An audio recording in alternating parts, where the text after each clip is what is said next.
I paid $50,000 for a luxury family vacation. At dinner, my uncle raised a glass and said, "You've always been a failure until we carried you." My father smirked. My mother kept cutting her steak. They laughed until I made a toast. By the end of the night, dinner didn't taste so good anymore. "You've always been a failure until we carried you." Uncle David's voice rang out over the clinking glasses, loud, confident, like he'd just said something clever. A few people laughed. Not because it was funny, but because that's what they always did. My father irked into his wine. My mother just kept cutting her steak like she didn't hear a thing. I sat there, swirling my drink, staring at the people around this long, expensive dining table. Every single one of them was enjoying the vacation I paid for. $50,000. Flights, private chef, oceanfront villa, everything. And yet somehow I was still the loser. Because I didn't follow their plan. I wasn't the golden child like my brother Matt, who took over the family business. I wasn't a perfect daughter like Olivia, who married a rich lawyer and threw charity galas for show. I was the black sheep. The one who dropped out of law school, the one who chose to work with septic tanks instead of sitting in an office. The one who started a dirty business instead of a respectable one. Duke of Drains, Matt once called me at a Christmas dinner, thinking he was the funniest guy in the world. Captain of the cesspools, Uncle David had added. At least someone in the family knows how to clean up a mess. I had shot back, earning a few gasps. But that's the thing. They laughed, they mocked. They made jokes about how embarrassing it must be that I made my living pumping out septic tanks and hauling waste. Yet they never asked how much I actually made. They never bothered to check the numbers. Never noticed when I started signing city contracts. Never realized when I expanded to industrial clients. Never realized that dirty money paid for this whole vacation. I exhaled slowly, feeling the usual anger creep in. The kind I always swallowed down. The kind I let slide off my shoulder, because family is family, right? Nah, not this time. I stood up, raising my glass. A toast. Everyone turned. A few eyebrows lifted. I never made toasts to family, I started, keeping my voice light. To the people who always remind me where I came from. A few chuckles. Matt leaned back in his chair, smirking. He thought I was playing along. I smiled. "And to me," I said, "like for paying for this entire trip." Silence. Uncle David's grin faded. My mother finally looked up. My father's fingers tightened around his glass. $50,000, I continued, swirling my drink.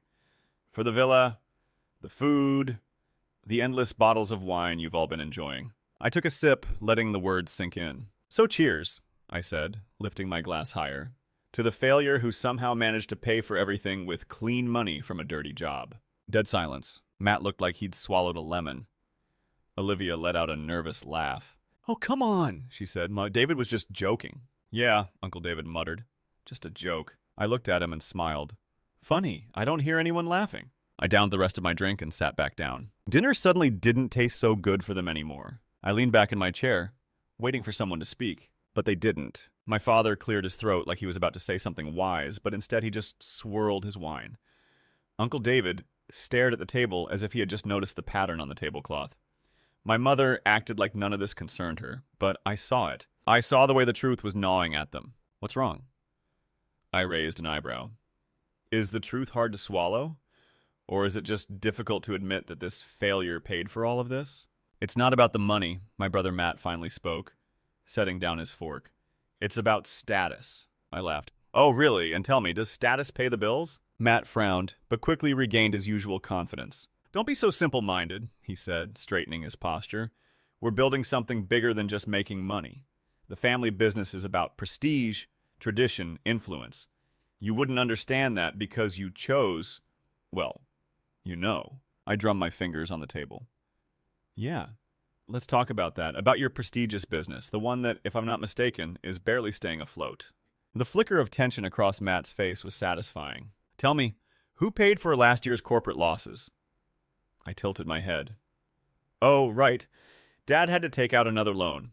And what about Olivia's little boutique? Still in the red, isn't it?" I let the words hang. Yet somehow I'm the one being laughed at when I'm the only one at this table who can afford to take the whole family on a vacation without begging for an extension from the bank. Matt's jaw tightened. "That's not the point," he snapped. "There's more to life than just making money. It's about respect, influence, being part of something bigger." I smirked.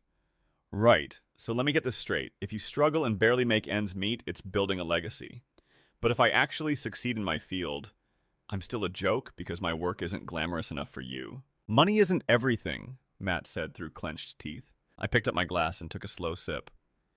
Tell that to the waiter when the bill comes. Silence. Because no matter how much they talked about status, when it came down to it, I was the only one keeping this family's luxurious lifestyle running. And they knew it. Silence lingered over the table like a heavy fog, thick with everything they wanted to say but couldn't or wouldn't. Matt clenched his jaw. Olivia avoided eye contact, suddenly fascinated by her wine glass. My father exhaled slowly through his nose, the way he did when he was trying not to lose his temper. And Uncle David, he just sat there, drumming his fingers against the table, still processing the fact that I had just thrown their entire idea of success back in their faces. Money isn't everything, Matt repeated, his voice tighter this time. I chuckled, shaking my head. Right! And yet, for some reason, none of you could afford this trip. Funny how that works, huh? Olivia finally spoke, her tone overly sweet, the way she always got when she was trying to keep the peace. Look, no one's saying what you do isn't important. Oh, really? I raised an eyebrow. Because last I checked, every time my job comes up in conversation, you all act like I should be embarrassed. Like I should be ashamed of building something from the ground up just because it doesn't come with a fancy title or a corner office. Matt scoffed. Come on, it's not the same. What you do, I cut in, is bleed dad dry while pretending you're businessman. That shut him up. Nobody spoke. The only sound was the distant crash of waves against the shore outside the villa. The private chef, the endless bottles of imported wine. It all suddenly felt absurd. This entire trip, this whole facade of a family vacation, built on the illusion that we were still the same family we had been years ago. But we weren't. I wasn't. And they hated that. I exhaled through my nose and leaned forward, placing my elbows on the table. You know what really gets me? The hypocrisy. Matt rolled his eyes. Oh, here we go! I ignored him. You all love to talk about status and legacy and prestige, but when it comes down to it, none of you actually do anything. You sit around living off a name that means less and less every year, waiting for Dad to fix your problems while looking down on me for actually working. Dad finally spoke, his voice calm but firm. That's enough. I turned to him, my expression unreadable. Is it? He exhaled, rubbing his temples. No one is doubting that you work hard, but there are certain expectations in this family, certain responsibilities. Responsibilities? I laughed bitterly. Like what? Pretending everything's fine while Matt's big business plans sink faster than a lead weight? Covering for Olivia's terrible investments? Smiling while you all pretend that without your help, I wouldn't have made it? Olivia flinched. Matt's jaw tightened. That's not fair. Isn't it? Silence. I sighed and leaned back. You know what? Let's stop pretending. Let's just say it out loud. I spread my hands. You all think that no matter how much money I make, no matter how successful I become, I'll never really belong at this table because of what I do. Because it's not respectable enough for you. No one disagreed. That was all the confirmation I needed. I took my time, letting that reality sink in. Then I picked up my glass, swirling the liquid inside before taking another sip. Well, here's a reality check for you. My voice was steady, cold. Prestige doesn't pay the bills. Status doesn't put food on the table. And respect, I let out a small chuckle. Respect means nothing if the people demanding it haven't earned it. Matt pushed back his chair abruptly, standing up. You think you're better than us, don't you? I met his eyes. No. I set my glass down. I just know my worth, and it turns out it's a lot more than whatever title you keep chasing. He opened his mouth like he wanted to say something else. Maybe another insult, maybe a weak attempt to regain control of the conversation. But nothing came out. Instead, he just shook his head and stormed out onto the balcony, slamming the door behind him. I sighed, running a hand through my hair. You see? That's the difference between us. When things get uncomfortable, I stay. I deal with it. But you, I gestured toward the door, you run. Dad looked tired, older somehow. You don't have to do this. Do what? I gave a humorless smile. Speak the truth? His lips pressed into a thin line. You're still part of this family. I stared at him for a long moment, then I shook my head. No, I said simply. I'm your son, sure. But family? Family doesn't treat you like this. I pushed back my chair and stood up. Where are you going? Olivia asked, hesitant. To enjoy the rest of my vacation. I turned to face them one last time, my expression unreadable. You're welcome, by the way. And with that, I walked out, leaving them to sit in the mess they had made. This time, I wasn't the one cleaning it up. I spent the next 2 days actually enjoying my vacation without the constant backhanded comments and judgmental stares. The villa finally felt like paradise. I swam in the infinity pool overlooking the ocean, took my morning coffee on the balcony in peace, even treated myself to a private fishing trip. For once, I wasn't just funding luxury, I was living it. But of course, the silence from my family didn't last. On the third evening, just as I was returning from a beachside dinner, I found my father waiting for me in the villa's lounge, a half-empty glass of whiskey in his hand. "We need to talk," I sighed, tossing my sunglasses onto the table. "Do we?" "Sit down." "I'm fine," he exhaled, rubbing his temple. "I'll just get to the point. The business is in trouble." I smirked. "No kidding. This isn't a joke." "Neither was my career," I shot back. "But that never stopped you from laughing at it." His eyes flickered with irritation, but he held his composure. "Look, I know we've had our differences," I scoffed. "Differences? You mean the part where you and the rest of the family treated me like a second-class citizen because I wasn't sitting in some cushy office pretending to be important? That's not fair," he said, but there was no real conviction behind it. I folded my arms. Tell me what's really going on, because if you're here alone, without Matt or Olivia, it means you're desperate, and I'd love to hear why. He sighed again, heavier this time, and set his glass down. "We're hemorrhaging money. The last few years have been rough, but now it's bad. We lost a few key investors, and Matt's last expansion attempt was a disaster. The bank won't extend another loan. If we don't do something fast, the company could collapse." I let the words sink in. So that's why they needed me now. Not because they suddenly saw my worth, not because they regretted treating me like an outsider, but because their golden child, their precious legacy, had driven the business straight into the ground. "And let me guess," I said, leaning against the counter, "you want me to help bail you out?" He didn't say anything, which was answer enough. I let out a short laugh, shaking my head. "You know, Dad, it's funny. A few nights ago, you were all sitting around that dinner table, making sure I knew that no matter how much money I made, I'd never be your equal. And now here you are, asking me for help." "It's not just about us," he said, frustration creeping into his voice.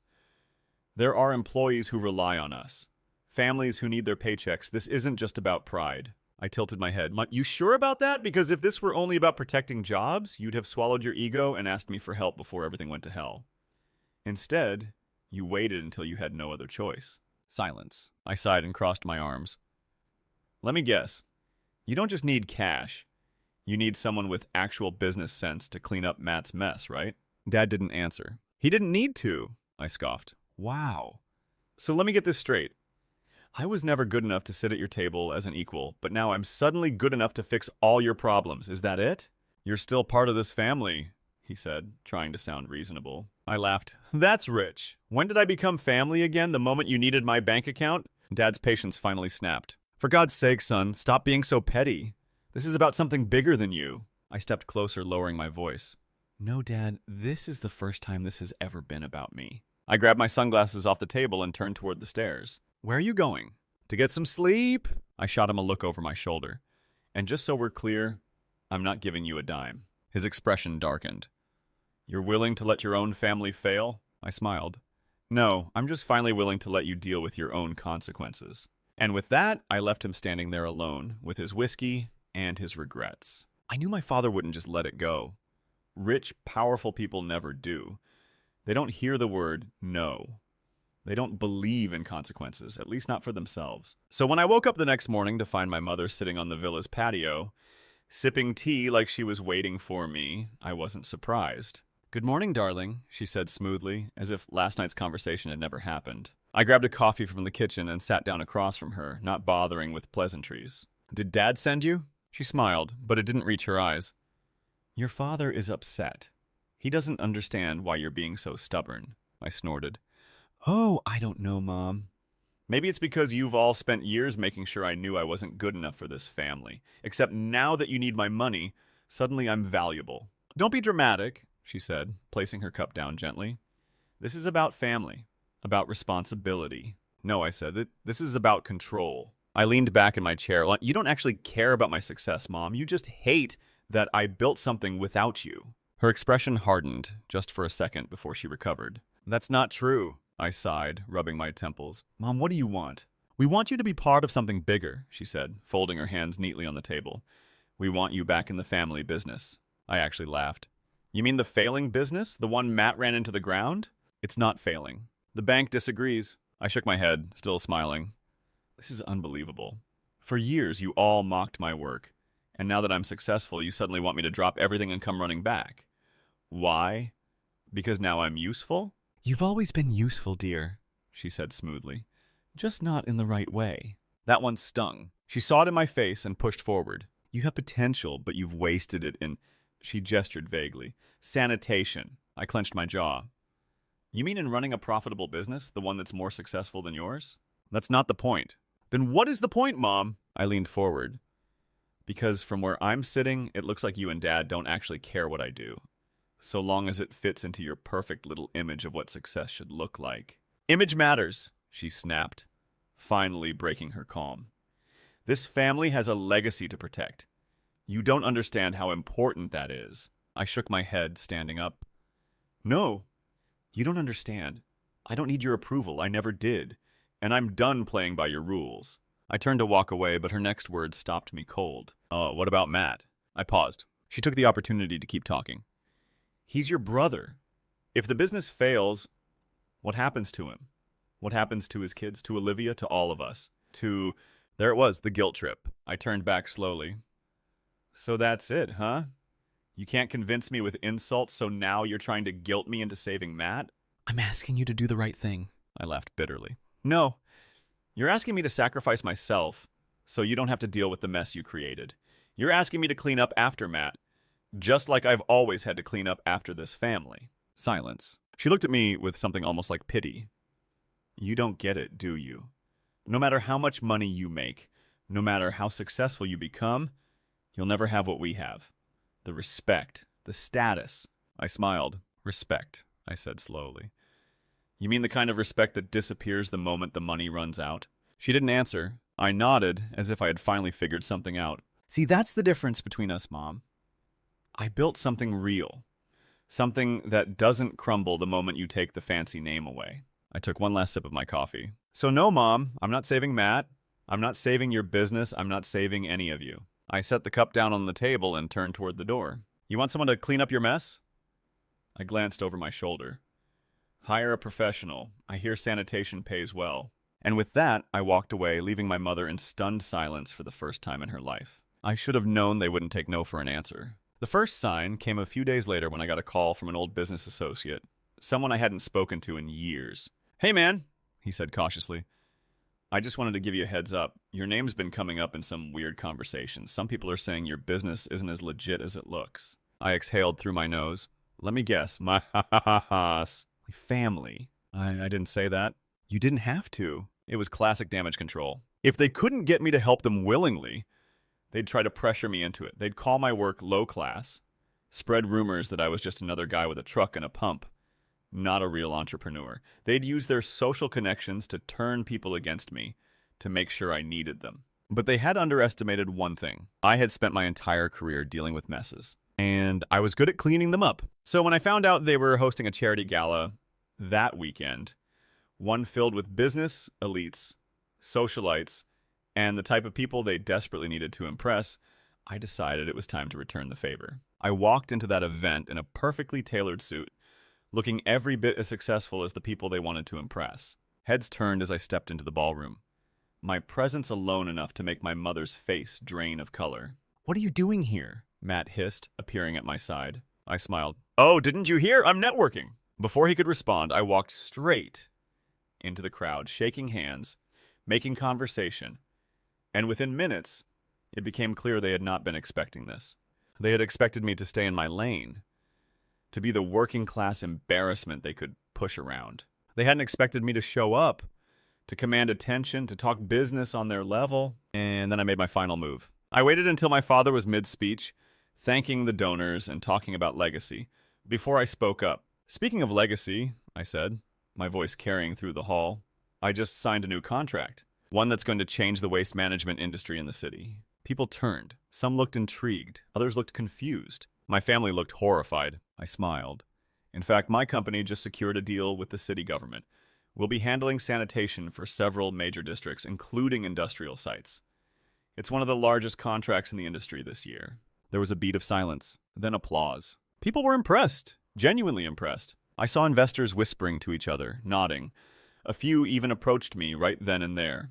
congratulating me, asking for details. And that's when I saw it, the realization in my father's eyes. He had spent years telling himself that my business didn't matter, that I was less than them, that I would always be in their shadow. But now I had just eclipsed them in front of their entire world. My mother tried to salvage the moment, laughing lightly. "Oh well, dear, you've always been hands-on." I turned to her, still smiling. "Yes, Mom.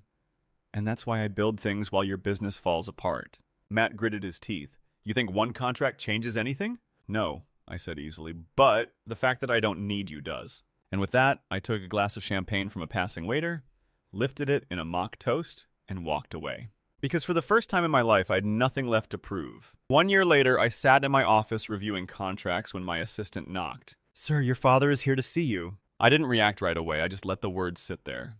Let them settle. "Should I tell him you're unavailable?" I glanced out the window of my high-rise office. The city stretched below me, a view that once would have seemed impossible. But now it was mine. I took a slow breath. "No, send him in." A minute later, my father walked in. He looked smaller, thinner. The weight of a failing business and a crumbling legacy had finally caught up to him. "You're doing well, so," he said, glancing around. I nodded. "I am." He hesitated, then finally spoke. "The business is failing." I didn't react. "Matt's tried everything. Olivia too. But we can't hold it together anymore." I waited. "We need help." And there it was. The thing they had sworn would never happen. I let out a slow breath. "You spent years telling me I wasn't good enough. That I wasn't one of you. That my work wasn't respectable. Heap of flamswad. And now you want me to save you?" "It's not like that," he said quickly.